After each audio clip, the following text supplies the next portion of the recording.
Our Star Playhouse presents David Niven, Charles Boyer, Dick Powell, Teresa Wright,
Jackie!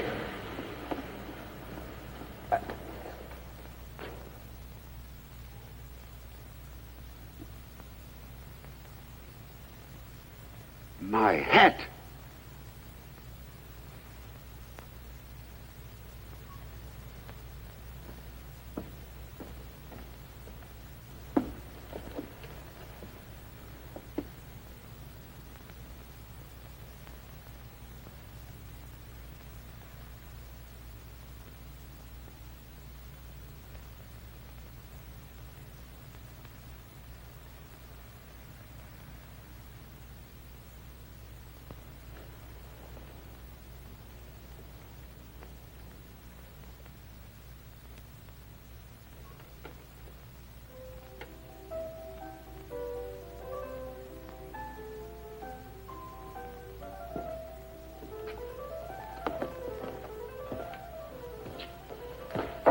Nice evening, sir.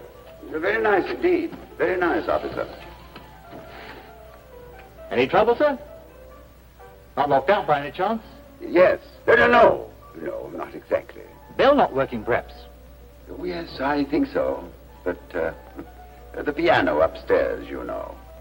It's difficult to hear the bell. Ah, yes, quite so, sir. Nice music, though. I like a nice bit of music myself now and then.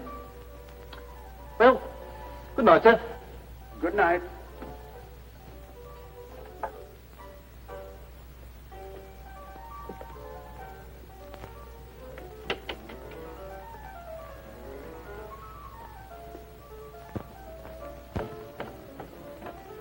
Excuse me a moment. Excuse me, but I'd be greatly obliged to you if you could see your way. In fact, you can be a very great service to me. Glad to do all I can, Governor. Thank you. Well, all I really want you to do is to ring that bell and go up to the next floor and say that you've come to see to the drains or something like that, you know, and then get hold of my hat for me. Get hold of your hat? Yes. You see, I've left my hat behind, most unfortunately. It's a silk hat. It's in the drawing room. That room up there. Half under the long sofa at the far end from the door. And I thought perhaps if you could possibly be so good as to get it for me, why, I'd be... Well, is something the matter? I don't like this job. You don't like this job? My dear fellow, don't be silly. What possible harm is there? That's what I don't know. But what harm can there possibly be in so simple a request? What harm does there seem to be? Oh, it seems all right. Well, then. All these crack jobs seem all right. No, my friend. All I'm asking you to do is to get my hat for me. And you'll find that half under... No, wait, look. Here is £5. It'll only take you a minute. What I wants to know... Yes? Is what's in that hat. What's in the hat? Yes. What's in that hat? You ain't going to give me no fiver. Well, I'll make it £10. You ain't going to give me no fiver, then raise it to a tenner for an empty hat. Of course it's empty. And I really must get hold of it. I can't be seen in the streets like this. There's nothing in the hat. What do you think's in the hat? Oh, I ain't clever enough to say that. But it seems to me like the papers was in the hat. The papers? Yes, the papers proving, if you can get 'em, that you're the heir to that big house, and some poor innocent is going to be defrauded. No. The hat is absolutely empty. Maybe it is, and maybe it ain't. If there's anything in it, you shall have it as well as the £10. That seems all right. Splendid. Then will you run up and get it for me, and I'll keep an eye on your ladder for you. Yeah, I paid a lot of money for this ladder. What if you ain't here when I gets back with the hat? If there is a hat. Now, look, my friend, dressed as I am, do you think I'd get very far down the street with your ladder without exciting suspicion? About as far as I would, I suppose. Dressed in your eye hat, eh? Yeah, very good. Well, seems all right. Of course it's all right.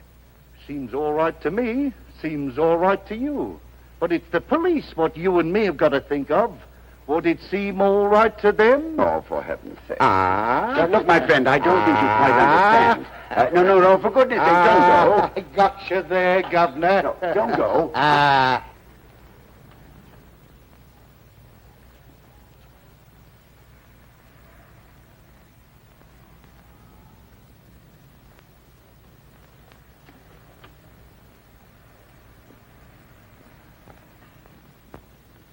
Why was I such a fool as to... Of course, I might be able to get in by the...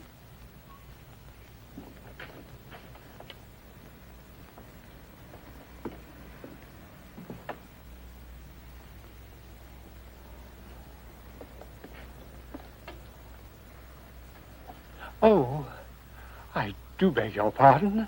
I was merely admiring your flowers. Yes, very nice, aren't they? Although, as a matter of fact, they're not mine. Oh?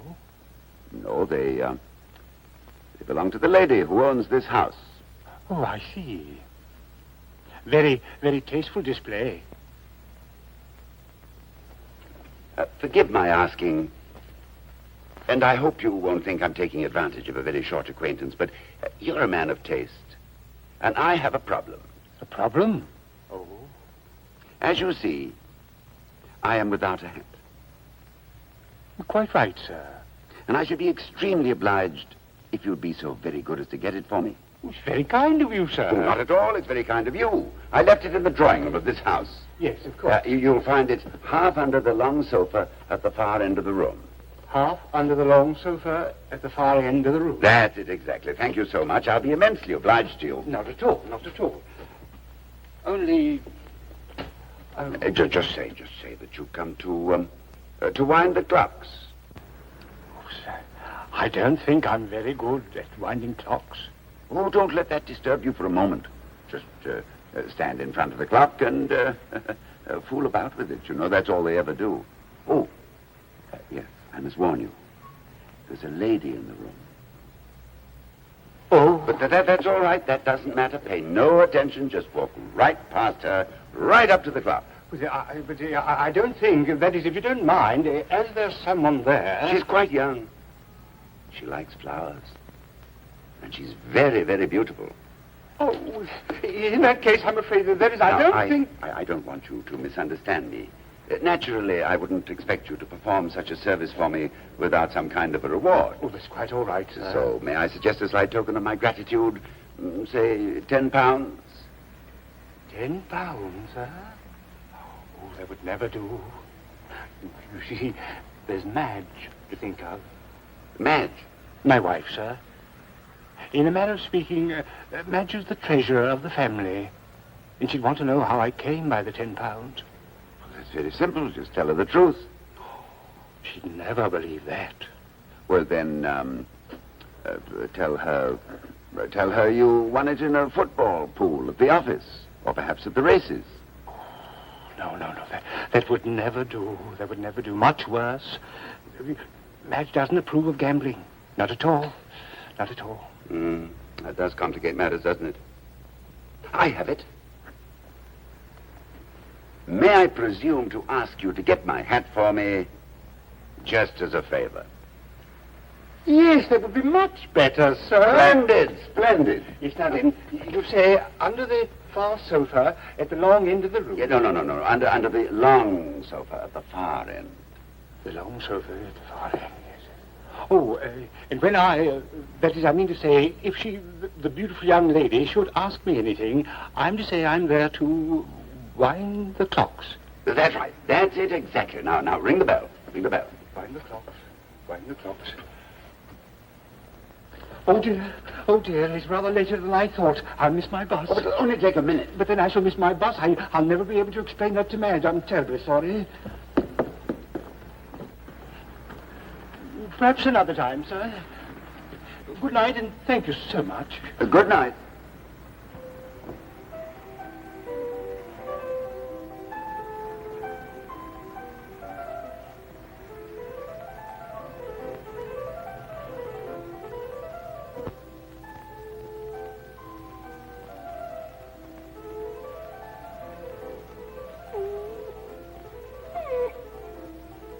I regard this as a very friendly gesture, and I want you to know I appreciate it. Now, you look like a man of the world. What would you do if you were in my place? Oh, I can't go back. You know that perfectly well. I could not love thee, dear, so much. Loved I not. Well, you wouldn't understand, even if I could remember it. Have you ever been in love? Did you quarrel with her? And what did you do about it?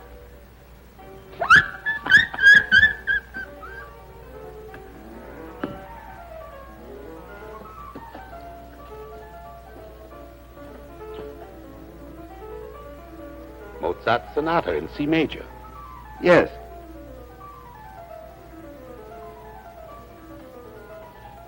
Excuse me. Excuse my stopping you. Not at all. But I should be immensely obliged to you if you would do me a very great favor. I have, unfortunately, left my hat behind while calling at this house. Hat? Yes. It's a silk hat. It's up in that room there, half under the long sofa at the far end.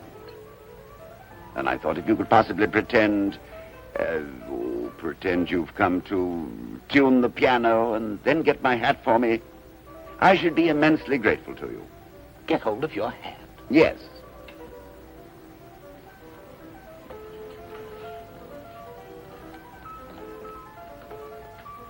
And it's up in that room. Yes. Well, why don't you get it for yourself? Oh, I can't. Well, if you'd tell me the reason, perhaps I could help you. I can't. I can never enter that house again. If you've committed murder, by all means, tell me. I'm not sufficiently interested in ethics to wish to see you hanged for it. Do I look like a murderer? No, of course not. I simply want you to feel that you can safely trust me. For not only does the statute book and its penalties rather tend to bore me, but the murder itself has always had a certain fascination for me. Yes, that may be so, but I'm not... I write delicate and fastidious lyrics. Yet, strange as it may appear, I read every murder trial, and my sympathies are always with the prisoner.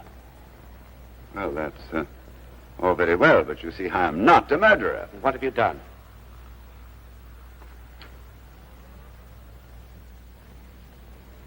I will tell you. In that house there is a lady. She is very lovely, but I have quarreled with her. I have sworn never to darken her doorstep again, never again, to allow my shadow to cross her path. Furthermore, I have sworn to join the French Foreign Legion, where men of caliber, and may I say of all ages, are always welcome. Yes, life holding no further promise, I will join the Legion and die on the burning sands of Africa. This is beautiful. Beautiful? I'm a poet. You go to die for a hopeless love in a far-off country. It was the way of the troubadours. It is in the noble tradition of the troubadours, yes. No doubt they will sing once again and tell of my sorrowful destiny. Beautiful. Yes, thank you, but unfortunately I have forgotten my hat. Now, will you be so good as to get it for me? Well, I'd be very glad to do so, but first we must find an adequate reason for my entering the house. Oh, certainly, certainly. And as you appear to have a knowledge and an appreciation of music, why not pretend you have come to tune the piano? Unfortunately, that's impossible. The sound of a piano being inadequately handled is to me what the continual drop of cold water on the same part of the head is said to be in certain countries where this interesting torture is still practiced. Well, then we Once must I lodged with some friends of mine. They gave me the comfort and security which are a poet's necessity. But there was a governess there and a piano. For years, I've not been able to look these friends of mine in the face without a certain inward shudder. Well, we must find something else now. You're a poet. Indeed, yes. And you are bringing back romance. You're bringing back to these unhappy days the romance of an age where the ballads tell us that kings sometimes fought in no other armor than their ladies' nightshirt. They did? Indeed, yes. It's interesting. Impractical, but interesting. However, let us return to the subject. First of all, I must get my hat. Why? I can't possibly be seen in the streets without a hat. Why not? It can't be done. But you confuse externals with essentials. Yes, here we seem to have a slight difference of opinion.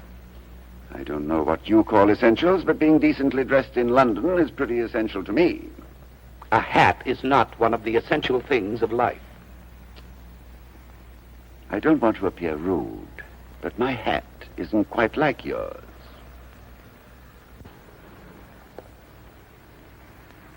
Let's sit down.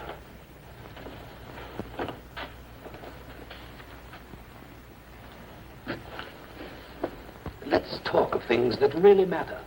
Things that will be remembered after 100 years. Regarded in that light, one sees the triviality of hats. Not my hat. But to die, and to die beautifully for a hopeless love, that's a thing one could write a lyric about. One could never write a lyric about a hat. Yes, we appear to be getting nowhere. These are considerations which are wholly irrelevant and academic. It is a matter of complete indifference to me whether you can write a lyric about my hat or whether you couldn't. I couldn't. All I know is I am not going to make myself absolutely ridiculous by walking about London without a hat. Now, be so good as to tell me, will you get it for me or will you not? To take any part in the tuning of a piano is absolutely impossible for me. Well then, suppose you've come to look at the radiator. They have one under the window and I happen to know it leaks. I suppose it has an artistic decoration on it? Let me think. Yes, it has. I remember now.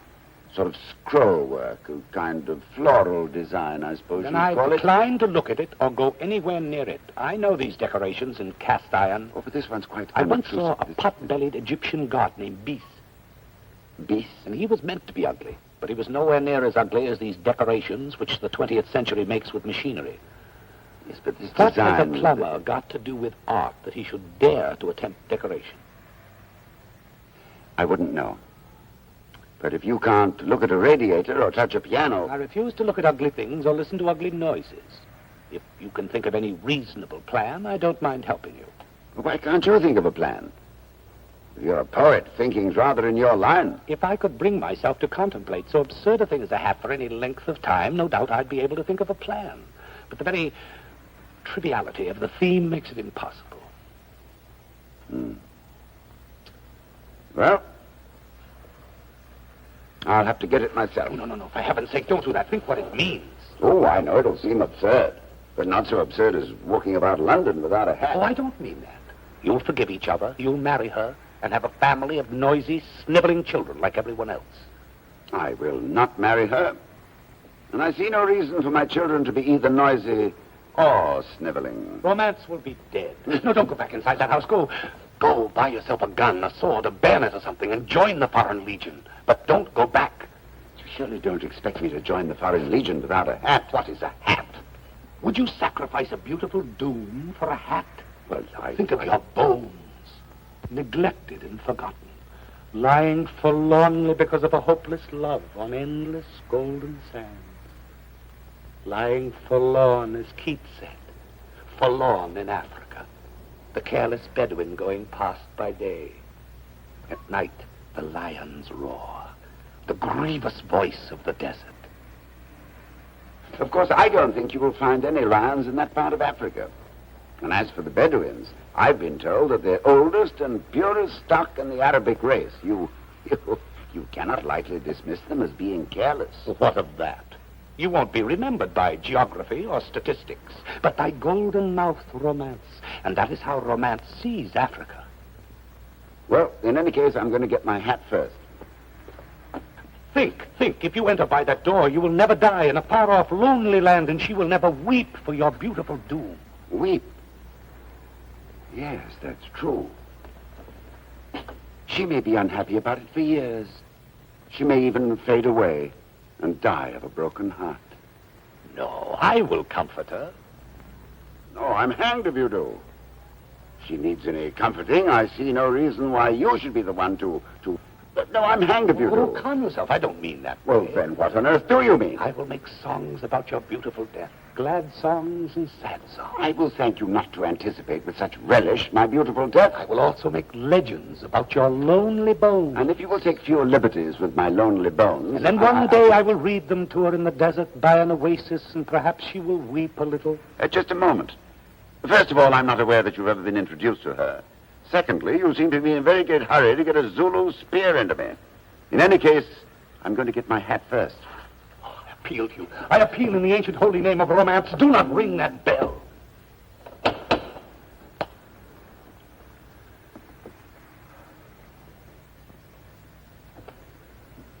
You will marry. You will go on 2-week vacations with your wife to Paris, perhaps even as far as Monte Carlo. And then the family will come, a large, sprawling family as far as the eye can see. You will earn money to feed them like everyone else. No monument will ever be raised to your memory. Here. Hold these for me. I will get my hat and be with you again in 2 minutes. Together we will fly to Algiers and then to the Legion post at Sidi Bel Abbes. You shall see me through the gates and into the burning desert beyond, where some Arabs may one day find my bones and wonder who loved them. Wait.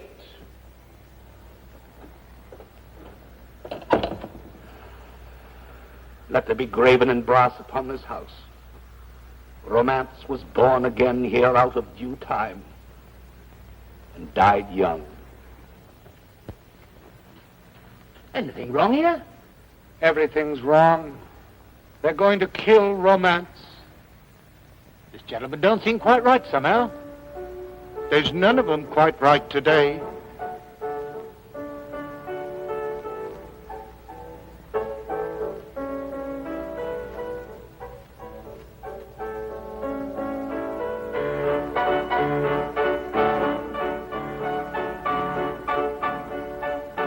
Oh, no! It's a duet.